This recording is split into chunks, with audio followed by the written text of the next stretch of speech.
C'est quoi votre rêve? Sofinco, parce que certains rêves méritent un crédit.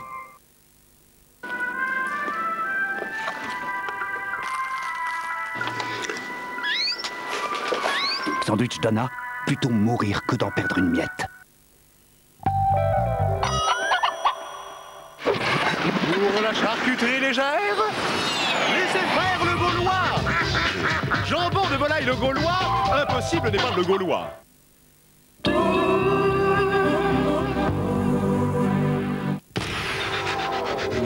France 3 vous donne rendez-vous avec les Centres Leclerc.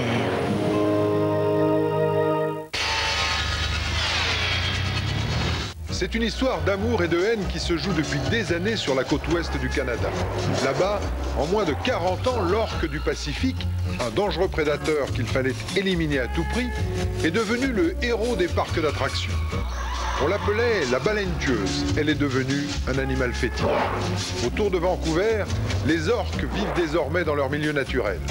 Un sanctuaire où des scientifiques tentent jour après jour de percer le mystère de cet étrange cousin des baleines et des dauphins.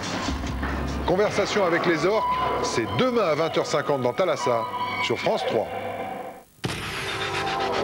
C'est l'heure de jouer avec le film de ce soir et TVZ. Ah bah bravo Z.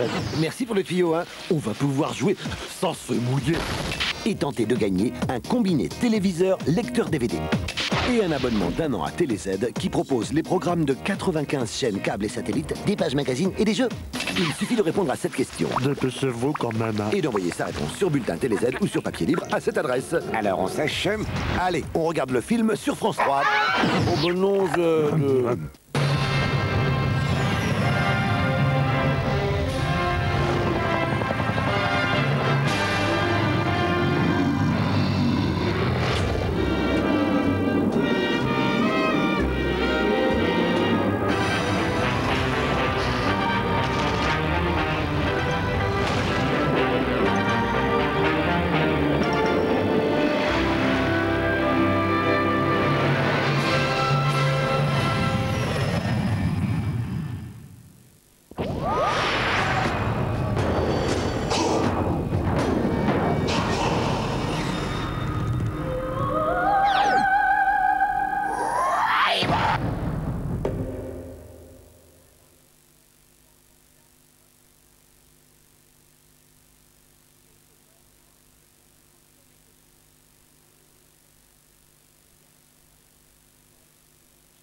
C'était le film sur France 3.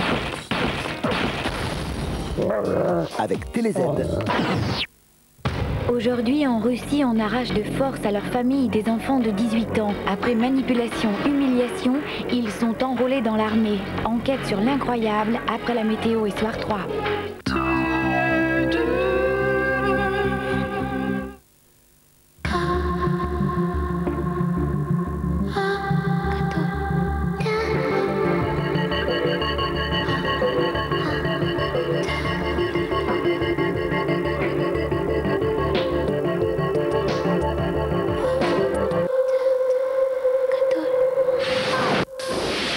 Nouvelle Laguna 2 litres de DCI. 150 chevaux pour la voiture la plus sûre d'Europe.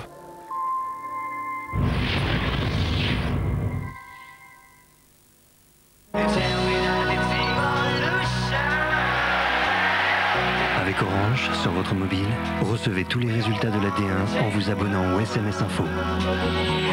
Le futur, vous l'aimez comment? Depuis 1872, aucun camembert n'a été autant récompensé que le petit. Le petit, un grand nom, ça se mérite. Avant, j'étais directeur de la région Bretagne. Maintenant, je suis directeur de la région Grande-Bretagne. L'APEC. On n'a pas trouvé mieux pour trouver mieux. Cette fois-ci, tu ne m'auras pas, tu ne m'auras pas. Oh, ce que t'es rancunier. Prends donc un peu de badois. De la badois? Mais oui, ton repas pétillera et tu verras la vie autrement, tu verras. Oh, tu sais quoi? Non. On n'est pas heureux là, tous les quatre? Bah oui, toi, moi et mes belles baskets. Ces belles baskets. Oh, qu'il est drôle. Peut-on envisager un repas sans badois?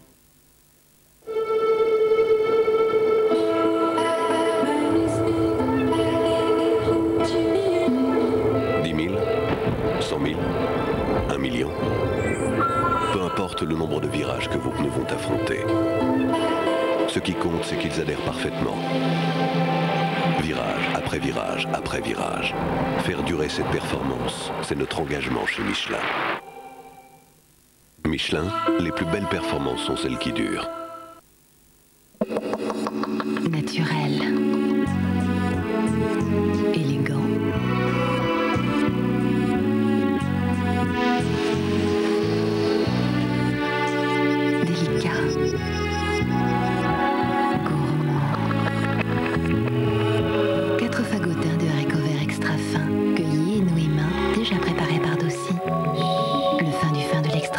Côté jardin de Dossi. Si c'est Dossi, j'y vais aussi. Vous voyez, avec l'engrais AlgoFlash, pas de mauvaise herbe, pas de mousse. Rien que du gazon bien vert et très touffu. Ah, quand j'y pense, j'ai les boules. Engrais, plus désherbant, plus anti-mousse AlgoFlash, et le gazon est 3 fois plus beau.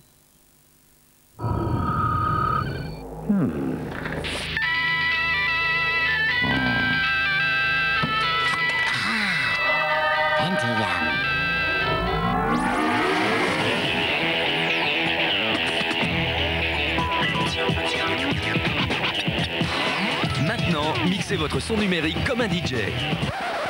Grâce au processeur Intel Pentium 4, au centre de votre monde numérique.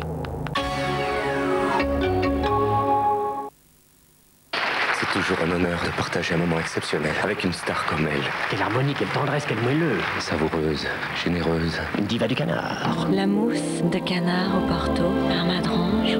Madrange, des seules stars qui se mangent. Trouvez plus vite les coordonnées d'une entreprise introuvable par Minitel 3617 Vérif pour une très bonne information sur les entreprises. Try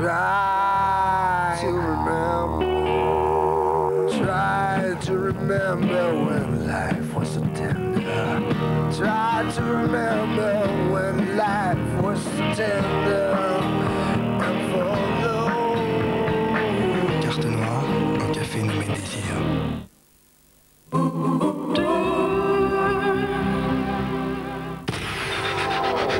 Restez bien au sec. On a rendez-vous pour la fiction sur France 3 avec TéléZ. J'ai l'autorisation d'emmener Simon en vacances. Ça, c'est pas trop tôt. Annie Cordy, grand-mère à tout prix. Pourquoi tu es venue? On va aller en vacances. À la mer, tous les deux. Avec notre maison sur le dos, comme les portiges. On va vraiment aller à la mer? Vous êtes sûr d'avoir les moyens d'emmener Simon? Bien sûr. Donc les vacances débutent le 15 février.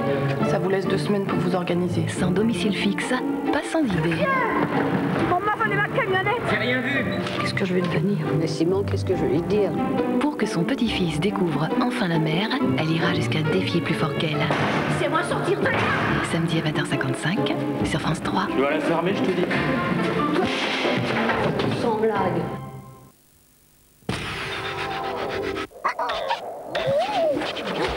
Pour tout savoir sur le temps, on peut compter sur France 3 avec Monsieur Bricolage.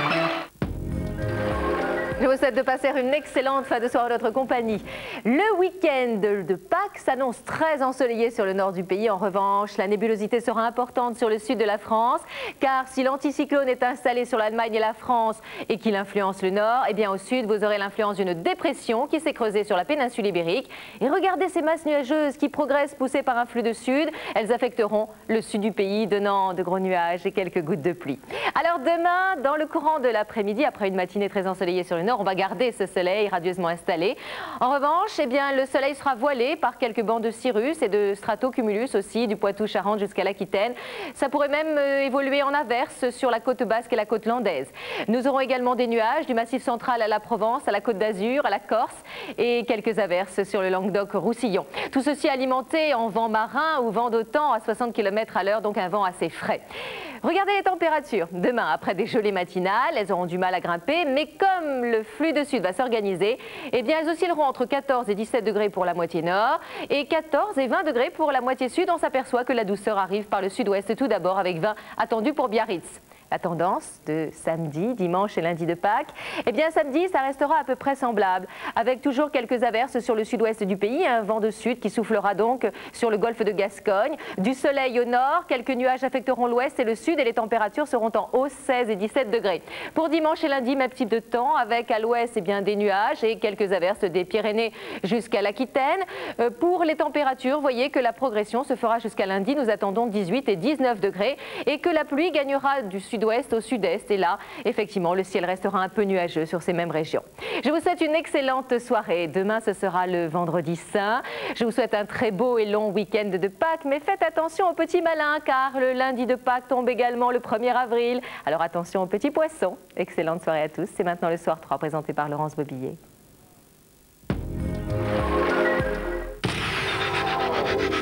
C'était la météo avec Monsieur Bricolage.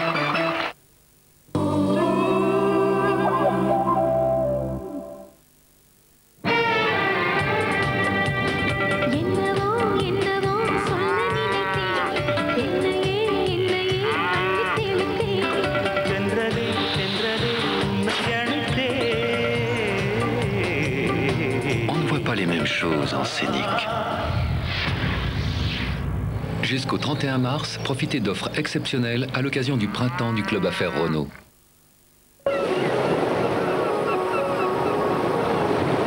Aujourd'hui, les véhicules de loisirs vous permettent de savourer les plus beaux moments de liberté. Avec les véhicules de loisirs, ça roule. Trouvez plus vite les coordonnées d'une entreprise introuvable par Minitel 3617 Vérif pour une très bonne information sur les entreprises. Les éditions Atlas présentent les plus grands westerns en DVD. Des acteurs de légende. John Wayne, de grands films remasterisés. Alamo, Rio Grande, Le Massacre de Fort Apache. De véritables chefs-d'œuvre. Cette semaine, le numéro 1, La Charge héroïque avec John Wayne. Le DVD, 4 €. 26 francs 24. Une création des éditions Atlas. Huile d'olive Carapelli. Fruitée. Lumineuse. Subtile. Mélodieuse. Délicate. Italienne. L'huile d'olive Carapelli, tout en elle chante l'Italie. On n'a pas toujours envie d'attendre dans la vie.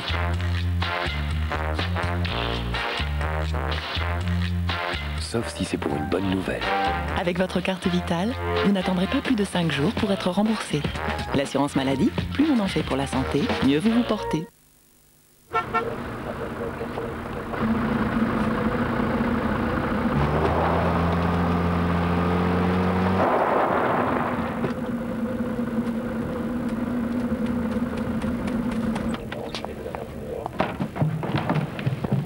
Le chauffage de cette maison par plancher rayonnant et des serviettes toujours tièdes coûte 1,04 € par jour. Vivre Elec, vous gagnerez à vivre mieux. Pour votre habitation, appelez votre conseiller EDF.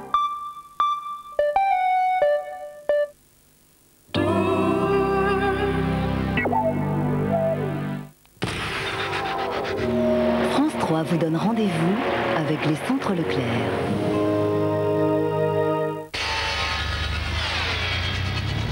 C'est une histoire d'amour et de haine qui se joue depuis des années sur la côte ouest du Canada.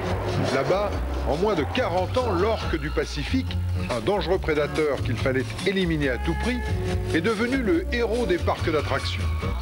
On l'appelait la baleine tueuse. Elle est devenue un animal fétiche. Autour de Vancouver, les orques vivent désormais dans leur milieu naturel. Un sanctuaire où des scientifiques tentent jour après jour de percer le mystère de cet étrange cousin des baleines et des dauphins. dauphins. Conversation avec les orques, c'est demain à 20h50 dans Thalassa, sur France 3.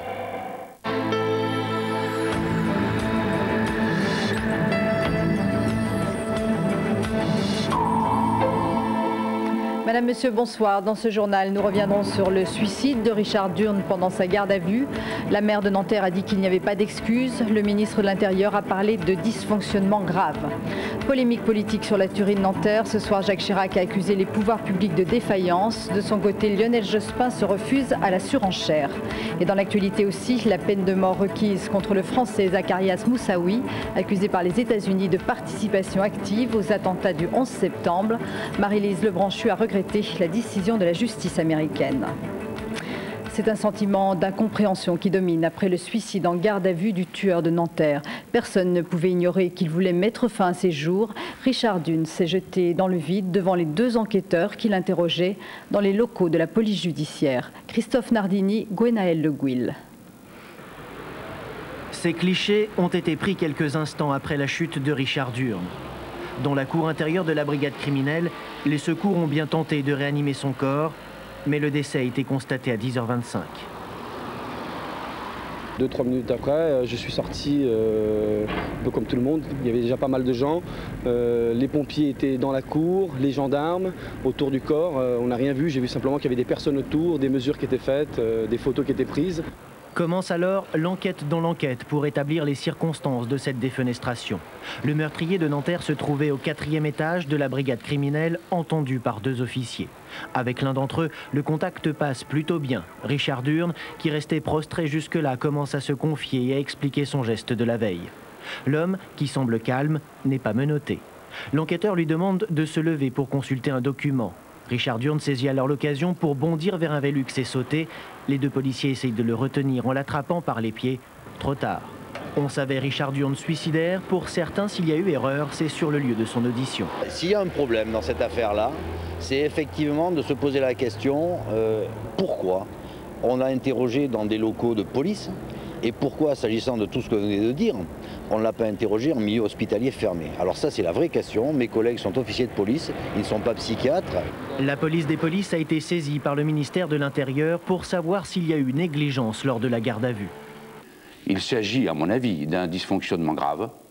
Et c'est pour cela qu'avec ma collègue Marie-Lise Lebranchu, dès que j'ai été informé de cet événement de ce matin, nous avons décidé qu'une enquête commune, dans le cadre du nouveau code de procédure pénale, qu'il faut que nous sachions et que les sanctions soient prises. Et moi, je puis vous dire que s'il y a eu dysfonctionnement avéré, les sanctions seront prises. Une prise de position plutôt mal perçue par les policiers. Plutôt que d'entendre parler de graves dysfonctionnements, nous aurions préféré, là je me fais le porte-parole de mes collègues de la crime que je viens de quitter, nous aurions préféré entendre des paroles de réconfort. Ce soir, le procureur de la République de Nanterre a apporté son soutien aux policiers de la brigade criminelle. Il a aussi annoncé, chose rare, que malgré la mort de Richard Durn, il ne refermerait pas l'enquête sur la tuerie de Nanterre. La maire de Nanterre, Jacqueline Fraisse, a exprimé l'indignation ressentie dans sa commune. Ce nouveau choc infligé aux familles des victimes qui seront privées d'explications sur la tragédie. En fin d'après-midi, un conseil municipal s'est tenu et les hommages aux victimes se sont poursuivis toute la journée. Stéphanie Pérez, Christian Walter. C'est la première fois qu'ils se retrouvent depuis cette terrible nuit de mardi. Les visages sont tendus, les regards un peu absents. Le conseil municipal pense bien sûr aux 8 des leurs qui ne seront plus là. À l'ordre du jour, des nouvelles des blessés. Et puis forcément, le suicide de Richard Durn. Les élus, eux, ont risqué leur vie pour l'arrêter, pour le remettre dans les mains de la justice. La justice, la police n'est pas capable de le surveiller. Un homme aussi dangereux, un homme qui avait dit sa volonté de suicide. Je l'ai entendu, moi, le soir du conseil, quand les élus l'ont molesté, il a dit « Tuez-moi ». Il n'y a pas d'excuse à ce suicide. Je veux savoir comment, nous voulons savoir comment, au quai des Orfèvres, on a pu laisser faire ça. J'ose espérer que la lumière sera faite sur ce point aussi, et ça s'ajoute. Et ça s'ajoute.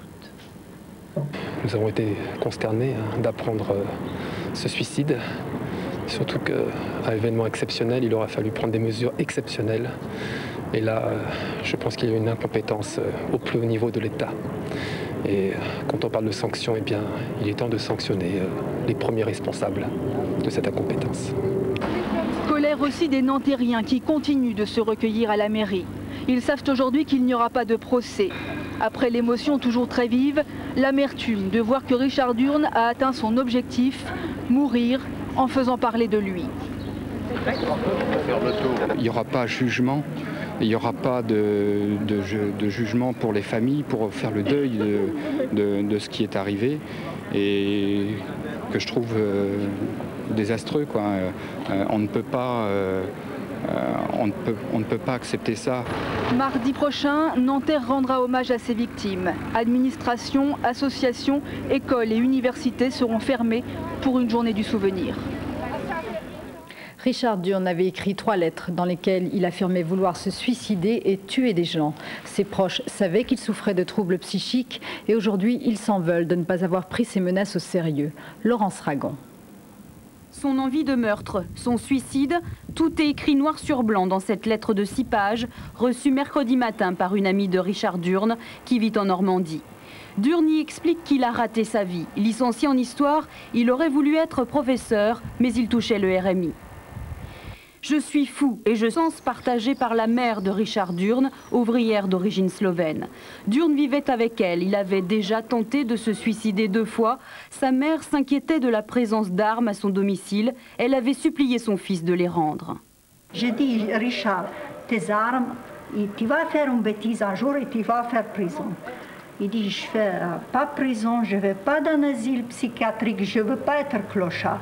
Moi, si je peux finir, je le tue des gens, mais je me tire après une balle dans la tête. Dans une lettre testament retrouvée chez sa mère, Durn met en cause la municipalité de Nanterre qui ne l'aurait jamais aidé, jamais compris. Richard Durn était donc déterminé. Ce sont 3 conseillers municipaux qui ont réussi à le maîtriser et à mettre fin à la tuerie. Magali Serre et Nicolas Bonduel ont recueilli le témoignage de l'un d'eux, Patrice Marchal, qui ne veut pas que l'on parle d'actes héroïques. Il a reçu une balle dans la jambe quand il tentait avec ses collègues de désarmer Richard Durn. Je me suis caché sous le pupitre et que ensuite, à un moment donné, je me suis relevé et j'ai vu cette personne tirer, bras tendus. Là, j'ai fait tout de suite le rapprochement, c'est clair. J'ai fait le rapprochement avec la personne que je connaissais et j'ai tout de suite compris que l'acte qu'il était en train de commettre, c'était un acte de démence. Je pense qu'il avait l'objectif de tuer tout le monde. Il avait les réserves, il avait des munitions pour ça, puisqu'il avait des chargeurs. Moi, je l'ai vu ôter son chargeur vide pour en remettre un autre pour continuer. On a essayé de le maîtriser, mais il s'est libéré. Il a pris une autre arme dans sa poche et il l'a retirée. Détermination quand même absolue. Détermination absolue. Et une force démentielle, quoi. Dès qu'il a fallu quelqu'un qui l'a ceinturé, qui était rugbyman, pour lui libérer l'arme de la main, moi je mettais mon pied sur la main parce que j'étais déjà blessé. Pour libérer, c'était extrêmement difficile, quoi. Qu'est-ce qui se passe dans votre tête à ce moment-là? J'ai peur. J'ai eu très peur. J'ai eu très peur pour moi, j'ai eu très peur. On pense à beaucoup de choses, on pense à sa femme, on pense à ses enfants. J'ai sauvé ma peau, oui, j'y ai pensé. Et aider mes camarades aussi. Je crois que c'est ambivalent, il y a les deux qui dominent. Demain, je retournerai bien sûr au conseil municipal. La seule chose que je demanderais, que ça ne soit pas dans la même salle.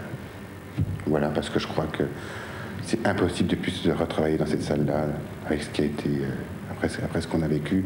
Et je crois que là-dessus, je ne pourrais pas vivre ça. Mais faire de la politique, oui, parce que je crois que c'est une passion. Puis parce que j'ai un peu ça dans le sang maintenant, quoi. Hier, Jacques Chirac avait rapproché la tragédie de Nanterre de l'insécurité ordinaire.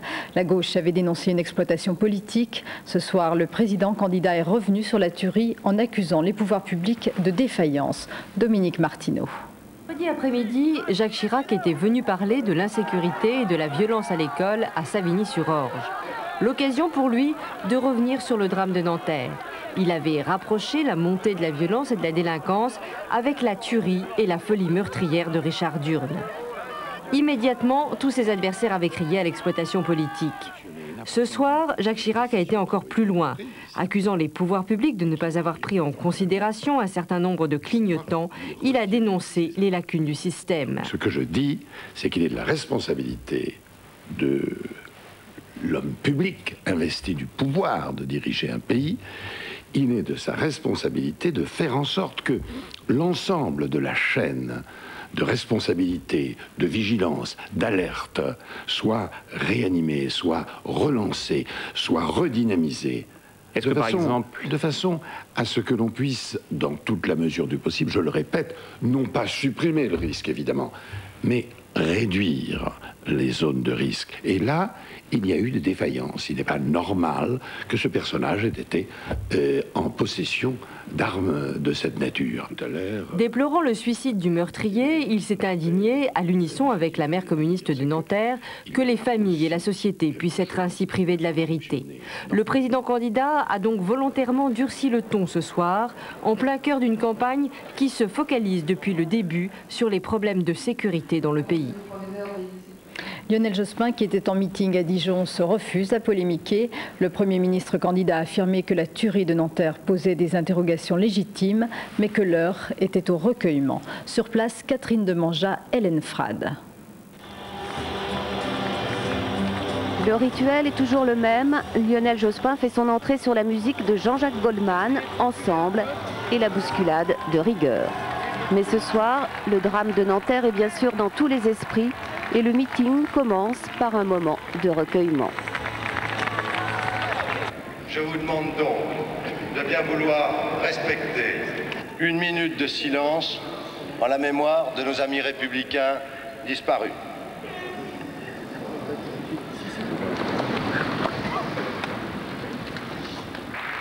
Un peu plus tard, Lionel Jospin ne manque pas d'évoquer dans son discours cette tuerie de Nanterre et les interrogations qu'elle soulève.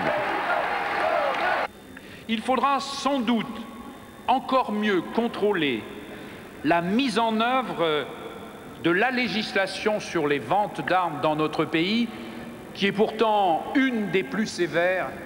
Mais aujourd'hui, au-delà de ces interrogations légitimes, c'est pour moi, et ce doit être pour tous, le temps du recueillement. Lionel Jospin parle d'un acte singulier sans rapport avec la montée de l'insécurité, ce qui ne l'empêche pas d'appeler à un sursaut général sur ce thème. La violence est trop grave pour nourrir la polémique. Je veux au contraire que tout le monde s'unisse pour lutter contre la violence. J'appelle à une mobilisation générale, sans esprit politicien, pour une cause nationale.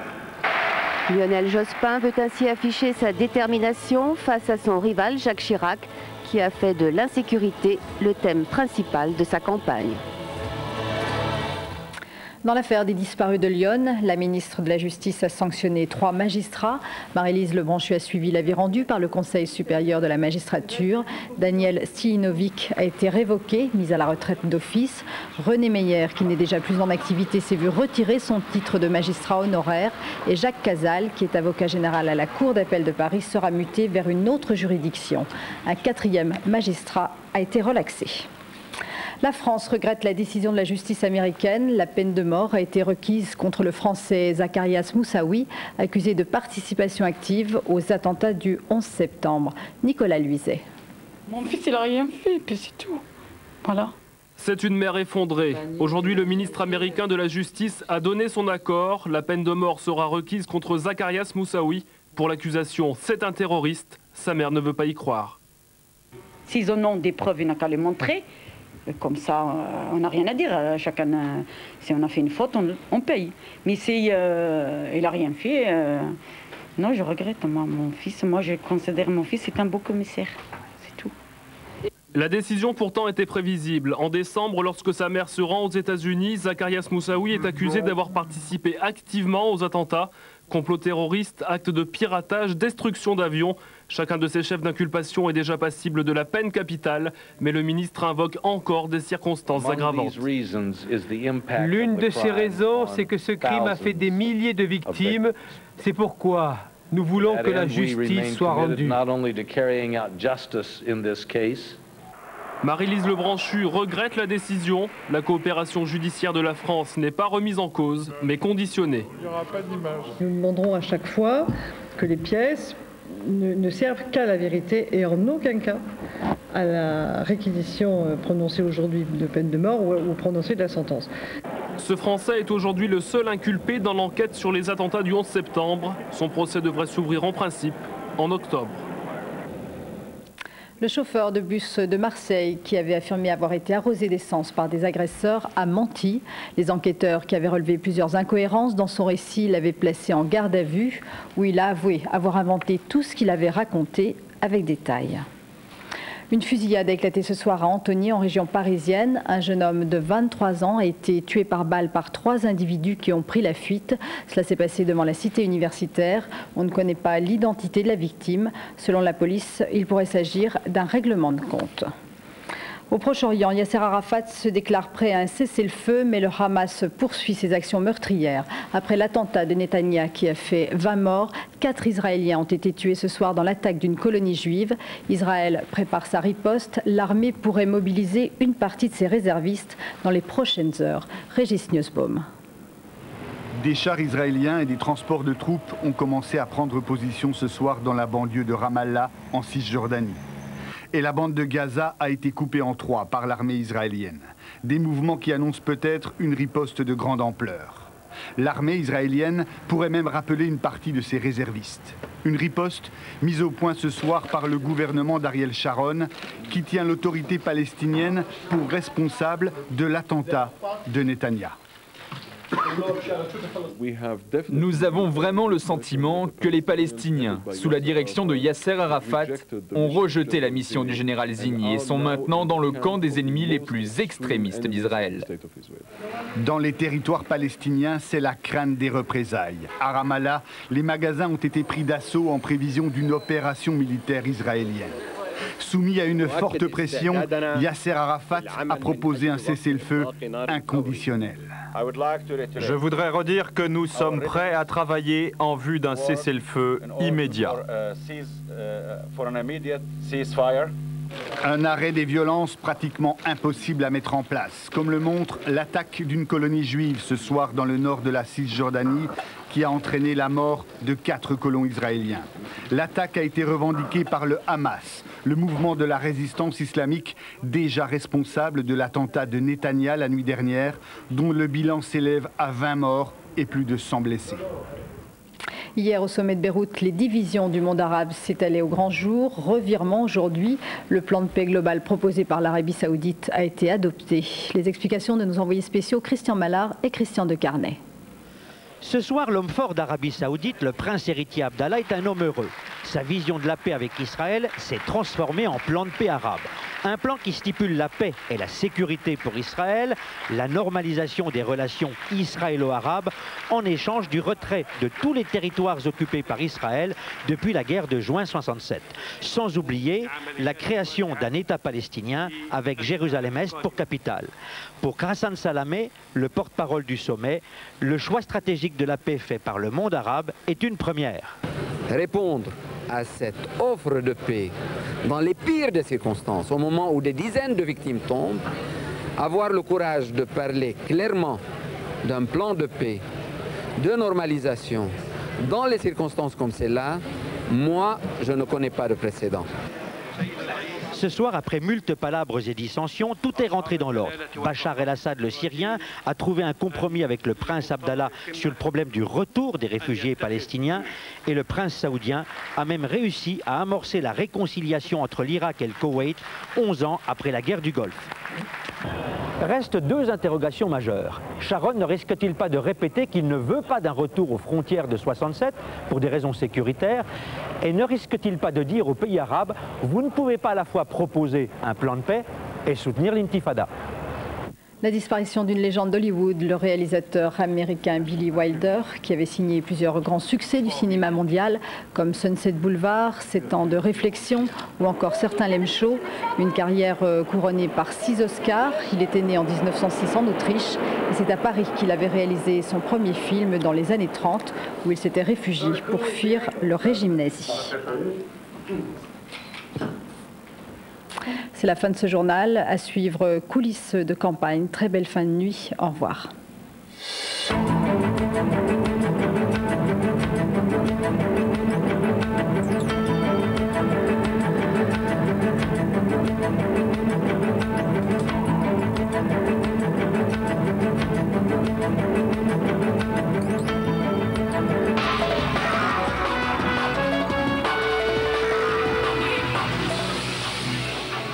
Bonsoir, c'est Coulisses de campagne avec d'abord les propos d'un Premier ministrable. Manifestement, celui que vous allez voir se tient prêt si toutefois Jacques Chirac était élu.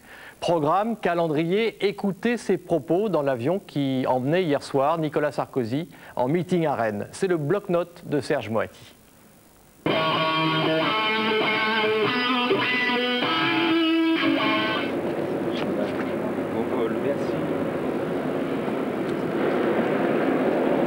Je pense qu'il a un bon programme et il faut qu'on crédibilise tout ça. Bien sûr qu'il y a des choses que j'aimerais qu'on change. Je voudrais plus de spontanéité.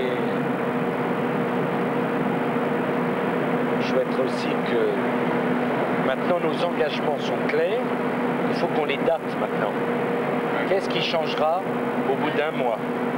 Qu'est-ce qui changera au bout de 6 mois? Qu'est-ce qui aura changé au bout d'un an? Parce que dans les 100 premiers jours, tu as 5 semaines de campagne. Ensuite, tu as 4 semaines de mois d'août. Et en septembre, tu rentres dans la discussion budgétaire, avec 3 choses importantes. Le niveau du déficit, le montant de la baisse des impôts, et accessoirement, le nombre de postes de fonctionnaires remplacés. Tu rajoutes, y a-t-il quelques ouvertures de capital à faire avant la fin de l'année?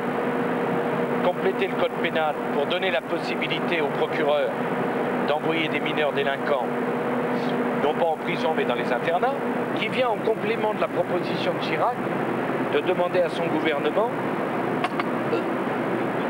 c'est pas moi, hein.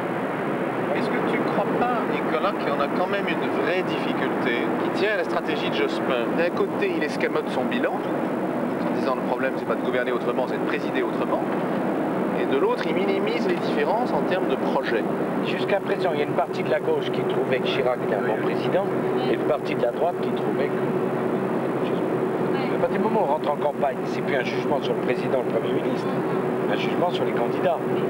C'est normal. Maintenant, ces sondages, qu'est-ce qu'on en sait que c'est vrai? Et il faut poser la question de l'équipe. Avec qui je vais gouverner, c'est ça? Bah écoute, la question se posera au deuxième tour. Pas non plus se focaliser là-dessus complètement. Plus anonymes, des militants, ceux du MNR, le parti de Bruno Maigret. Huguette a passé une partie de la nuit avec eux à Paris, ces colleurs d'affiches qui n'ont pas souhaité d'ailleurs montrer leur visage.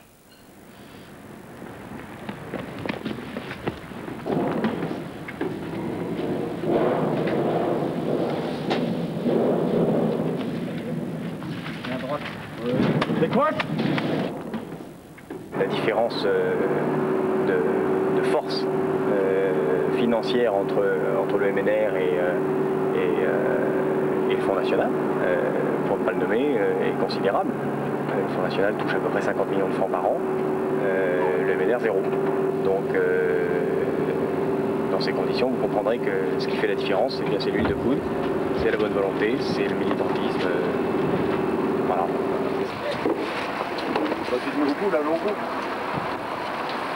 Il y a une chose qui effectivement est quand même très irritante, c'est que quand les panneaux sont attribués à tel ou tel candidat, il est vrai que nos affiches sont systématiquement déchirées et enlevées, contrairement à celles des autres partis. Ce qui est quand même un traitement peu démocratique, bien qu'on entende beaucoup parler de démocratie. Enfin, je dirais qu'on est habitué, mais c'est un peu désolant quand même. Puis avec des graffitis aussi, des moustaches à Maigret, des mèches naturellement qui font fureur. Ouais. Bon, enfin,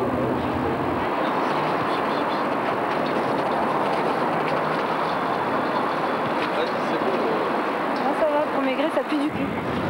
Maigret, ça pue du cul. C'est tout. Ouais, grave. C'est pas grave, hein, on est libre. Le Pen se fait vieux et puis le Front National devient cosmopolite. Il a recruté des imams, Farid Ismail. Donc le Front National est devenu cosmopolite, il s'est affadi. Puis Le Pen, tout ce qui l'intéressait, c'était d'avoir sa photo partout et sa petite cour de lèche-botte. Donc voilà pourquoi j'ai quitté ce mouvement. On est plus sérieux. Allez, décroche. Enfin, alors que le Salon du Livre vient de se terminer tout juste, il n'y a jamais eu autant de livres politiques édités dans cette période. Et il est pourtant très difficile d'en mesurer l'influence exacte. Lionel Cotu.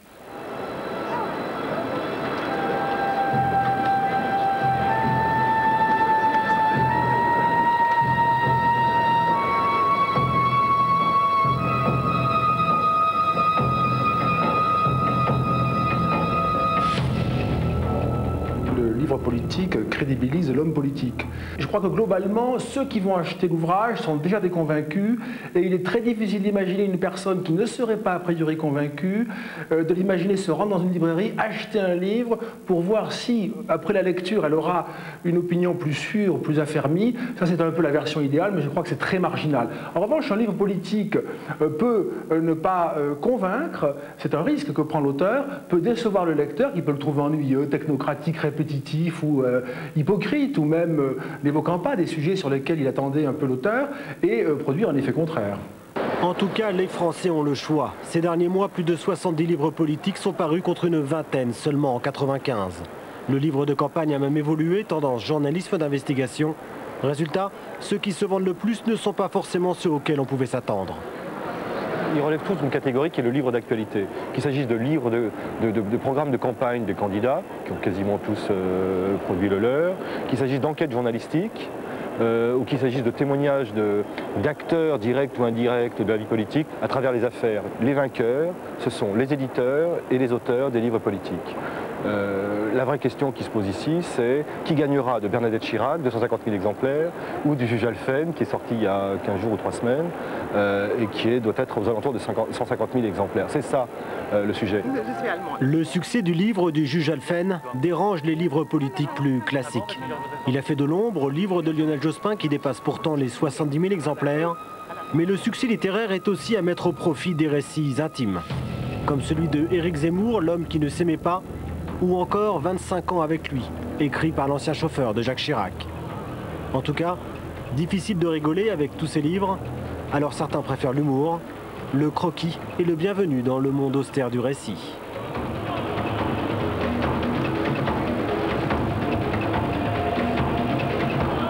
Voilà, bonsoir, c'était Coulisses de campagne. On se retrouve évidemment demain, plus tôt c'est promis. N'oubliez pas non plus notre site internet.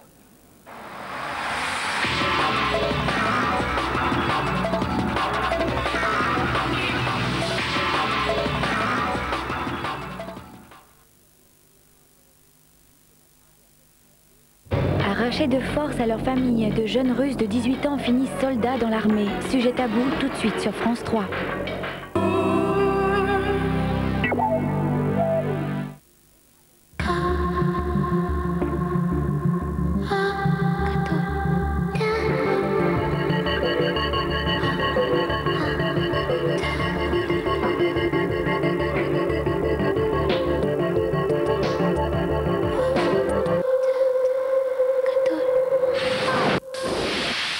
Laguna 2 litres de DCI, 150 chevaux pour la voiture la plus sûre d'Europe.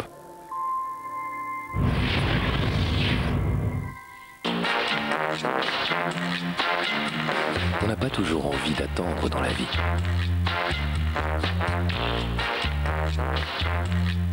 Sauf si c'est pour une bonne nouvelle. Avec votre carte vitale, vous n'attendrez pas plus de 5 jours pour être remboursé. L'assurance maladie, plus on en fait pour la santé, mieux vous vous portez. But the film is a sad thing for, but she's lived it 10 times or more. She could spit in the eyes of fools. Demain, de plus en plus de choses seront disponibles sur Internet. Mais si personne n'est capable de vous les livrer, d'offrir les services pour concrétiser ces échanges, tout cela risque de rester virtuel. It's the Ce que l'avenir vous promet, la Poste vous l'apporte. Migraine, migraine, migraine. Le froid du bandeau Stop Migraine vous aide à soulager rapidement la douleur. Stop Migraine est vendu en pharmacie. Demandez conseil à votre médecin. La bataille du ciel, une collection de modèles réduits en métal d'une qualité exceptionnelle. Le numéro 1, le chasseur Hurricane et ses fiches techniques, 2,95 €. Del Prado qualité. Et une profiterole, une. 42% des Français ont les dents sensibles au chaud et au froid. Votre profiterole. Cela signifie que pour certains, votre œuf dur, c'est un frein à la consommation. Sensodine soulage les dents sensibles.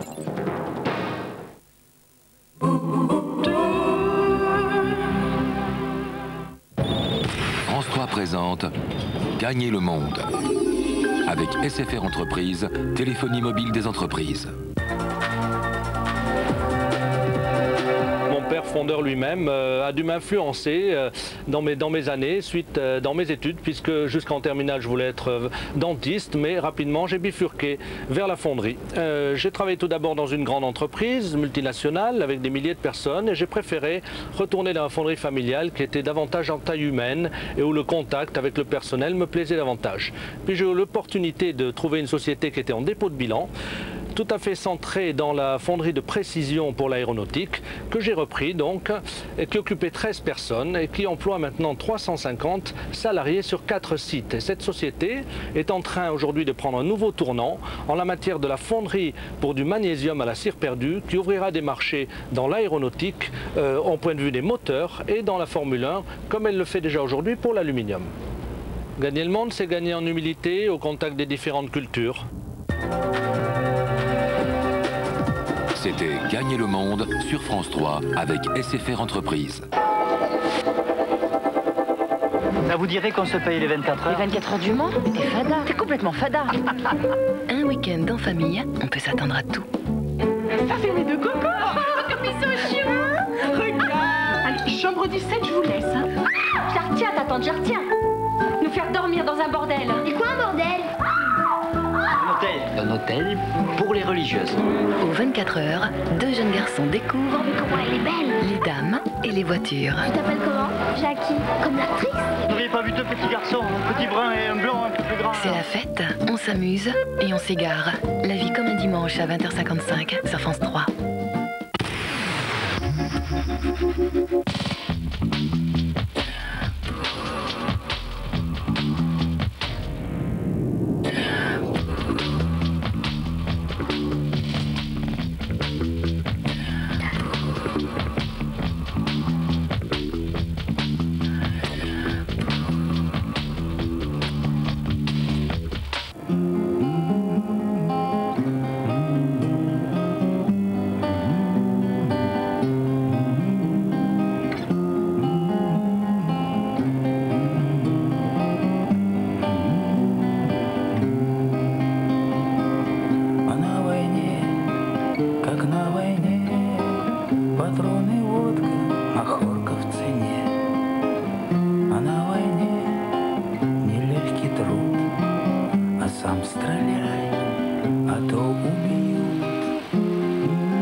Товарищ командующий, 72-й гвардейский мотострелковый полк во знаменование Дня защитника Отечества построен. Начальник штаба полка гвардии подполковник Рябин. Здравствуйте, товарищи!